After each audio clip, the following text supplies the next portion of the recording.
Hello friends, I am Advocate Rohit Mehra, practicing in Delhi District Courts and Delhi High Court.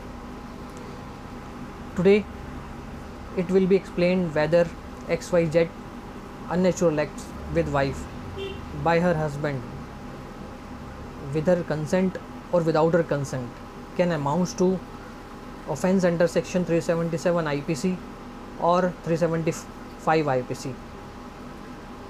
So कहने का मतलब ये है कि जब भी कोई मैट्रिमोनियल डिस्प्यूट हो रहा है और जिसकी वजह से केसेस वाइफ फाइल कर देती है हस्बैंड के ऊपर, सो क्योंकि सेक्शन 498A IPC का ज़्यादा इफ़ेक्ट अब देखने को मिलता नहीं है, कोई ऐसी पुलिस हरासमेंट देखने को ज़्यादातर मिलती नहीं है, तो एक दूसरे सेक्शन को यूज़ किया जा रहा है, मिसयूज़ करा जा रहा है, जो सेक्शन 377 है, जिसके अंदर पनिशमेंट भी ज़्यादा है और पुलिस को कुछ पावर भी ज़्यादा है अरेस्ट करने की, ताकि वो हस्बैंड को कैसे भी अरेस्ट कर लें बिना वारंट के, क्योंकि उसके रिस्पेक्ट में कोई ऐसी गाइडलाइन नहीं है।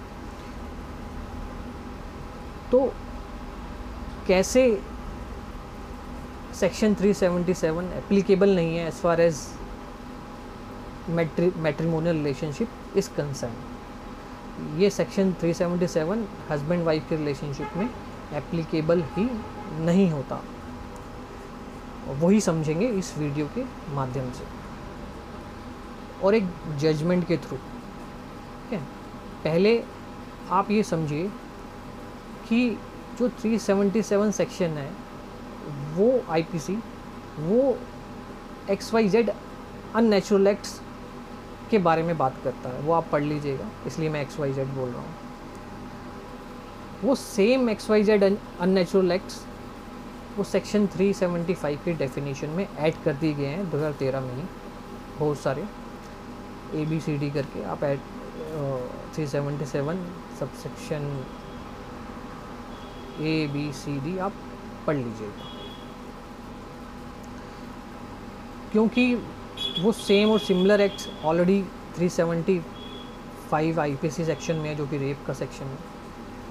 और रेप के सेक्शन में अगर वाइफ 15 साल से ऊपर है तो हस्बैंड को वहाँ एक्सेप्शन है, छूट मिली हुई है कि उनके ऊपर रेप का केस नहीं लग सकता। ये स्टैट्यूटरी एक्सेप्शन है कि अगर वाइफ 15 साल से ऊपर है तो उनके ऊपर कोई रेप का केस वाइफ नहीं डाल सकती।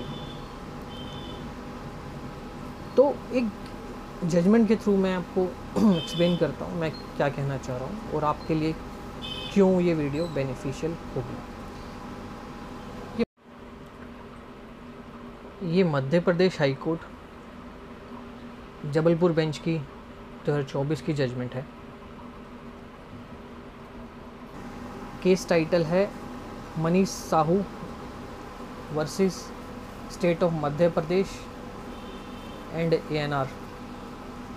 केस नंबर है miscellaneous criminal case number 8388 of 2023, जो डिसाइड हुआ 1 मई 2024 को। इसमें हुआ क्या था कि वाइफ ने दूसरे सेक्शंस को यूज़ करा, लेकिन साथ में 377 का भी एक एलिगेशन लगा दिया कि ऐसे ऐसे अननेचुरल एक्टिविटी मेरे हस्बैंड ने मेरे साथ की है, और वो सेक्शन 377 लग गया और चार्जशीट भी फाइल हो गई।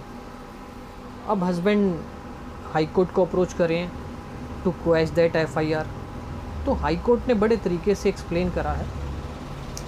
फर्स्ट ऑफ ऑल सेक्शन 375 को पैरा 9 में, वीडियो पे आपको दिख रहा होगा पैरा 9, फिर भी मैं आपको पढ़ के बता देता हूँ। पैरा 8 देख लेते हैं।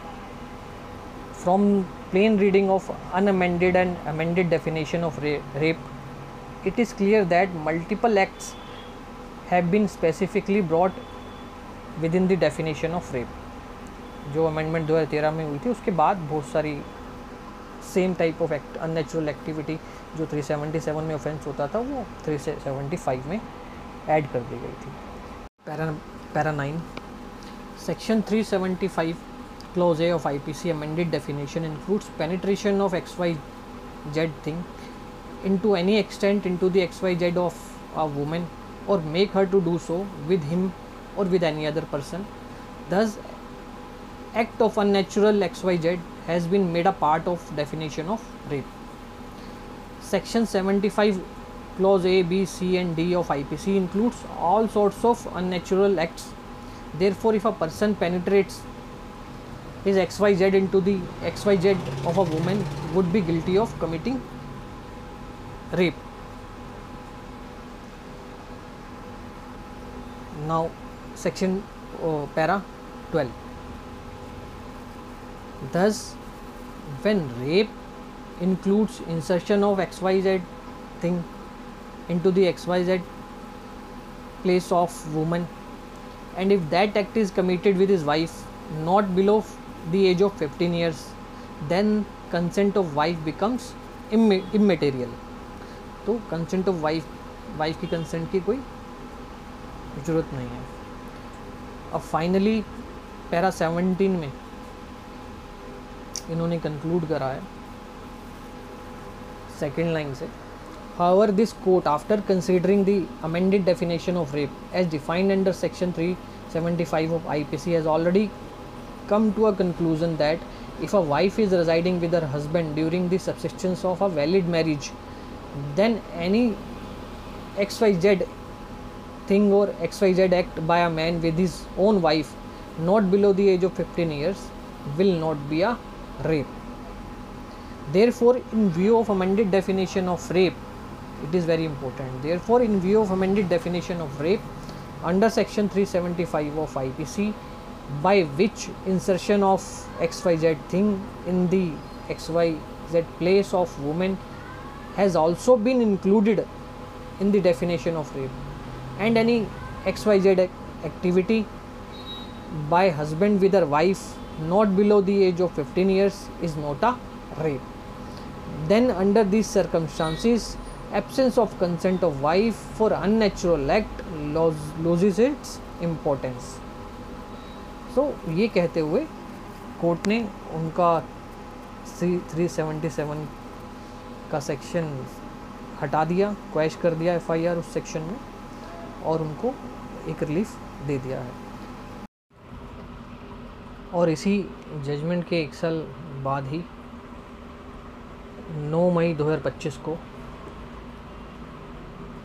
मध्य Pradesh high court Gwalior bench ने सेम रिलीफ एक हस्बैंड को दिया जिनके अगेंस्ट अदर एलिगेशन के साथ ये 377 IPC का सेक्शन भी मिसयूज़ लगाया हुआ था. तो वो भी उन्होंने भी हाई कोर्ट को अप्रोच करा, और ये मनीष साहू वाली जजमेंट जो 2024 में डिलीवर्ड हुई थी उसको रिलाई करते हुए, उसका संज्ञान लेते हुए इन हाई कोर्ट ने भी 2025 में उनका केस उनकी FIR अंडर सेक्शन 377 को क्वैश कर दिया और उनको सेम रिलीफ प्रोवाइड कर दिया. दोनों जजमेंट आपको वीडियो में टाइटल और केस नंबर दिख जाएगा, आप देख रहे होंगे. तो अगर आप के किसी भी केस में जो हस्बैंड वाइफ अगर कोई FIR हुई है और उसमें 377 का मिसयूज़ हो रखा है, कोई फालतू का एलिगेशन लगा के, तो आप इन जजमेंट्स को रिलाई करते हुए, इन जजमेंट्स का हवाला देते हुए वो सेक्शन को क्वैश करवा सकते हैं या करवाने की कोशिश कर सकते हैं, क्योंकि ये मध्य प्रदेश हाई कोर्ट की जजमेंट है और हाई कोर्ट्स पे वैसे बाइंडिंग नहीं होती, बट एक परसुएसिव नेचर तो रहता है कोर्ट को समझाने के लिए. Thanks a lot. होप ये इन्फॉर्मेशन आपको अच्छी लगी होगी. Thanks a lot.